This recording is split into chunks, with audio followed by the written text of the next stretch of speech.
Hey everybody, it's Mick Buyer, Coldwell Banker Real Estate. Welcome to episode number 4 on our For Sale by Owner series, or if you're thinking about selling your house and using an amazing agent like me, thanks for tuning in. Up until this point, we've prepared the house for sale. We've found the websites we're going to put it on, and we have the pictures, and we're getting it online, and we're starting to get a lot of really great attention. So now we're going to talk about the offer stage, which is always really exciting for home sellers. So before we get into price, there's a couple other things that a lot of people overlook, and I want to make sure I touch on them so that you guys are the most prepared people out there, all right? So here we go.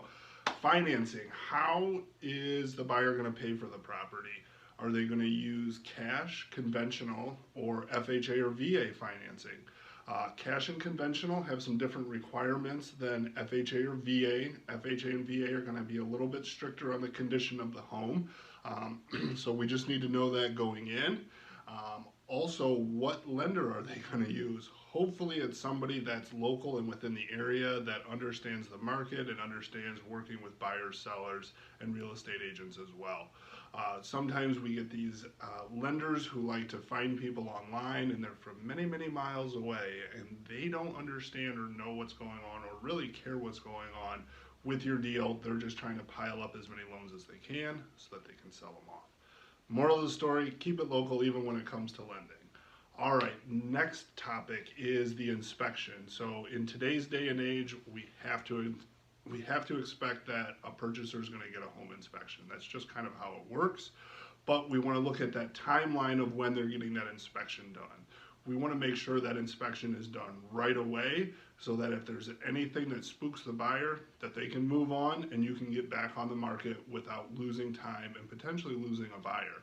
So standard is 7 to 14 days. I would get a little bit worried with anything over 14 days. Just make sure to ask. Maybe they're out of town, but still, you should try to get that done just as soon as you possibly can.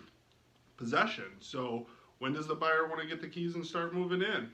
Maybe they want to get the keys at closing, right when you guys sign the papers, or maybe 2 weeks or a month. A lot of it is going to depend on your situation and what your next step is. Maybe you've already purchased a home and you can move fairly quickly, or maybe the house is empty. There's a lot of different scenarios, but just make sure that you're paying attention to it and potentially countering with the terms that you feel a little bit more comfortable with.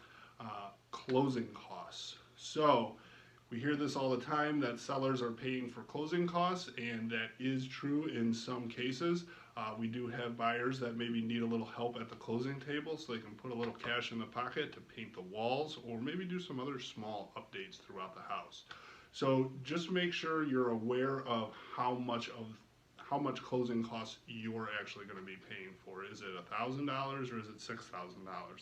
Could have a big impact at the end of the day, so make sure we're aware of it. Home warranty. A lot of times in the middle of the offer, they will put in for the seller to pay for a home warranty. It's not out of the norm. Just make sure you look for it and understand that that's going to be another $400 or $500 that you're going to have to pitch in for the buyer. One of the last things we'll talk about is the earnest money deposit. While it's not a huge deal, what we want to keep in mind is an earnest money deposit is basically saying this is how much skin in the game that this buyer has with purchasing this home, okay?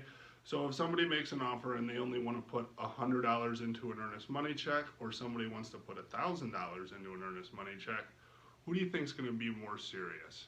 I feel like the $1,000 earnest money buyer is willing to say, hey, we're putting a little bit more money down because we're really serious about getting this house. So keep that in mind as you're looking through the offer as well.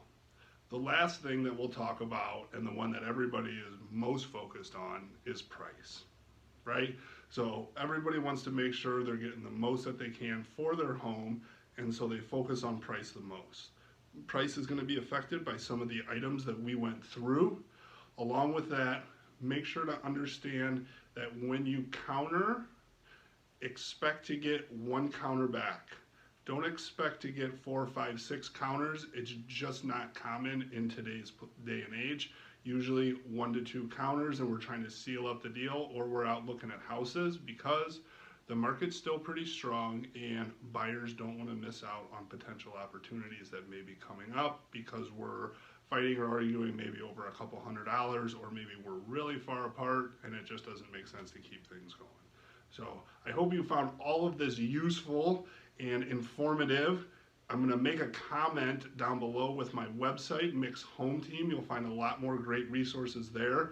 If you've been liking my videos, make sure to subscribe to this channel.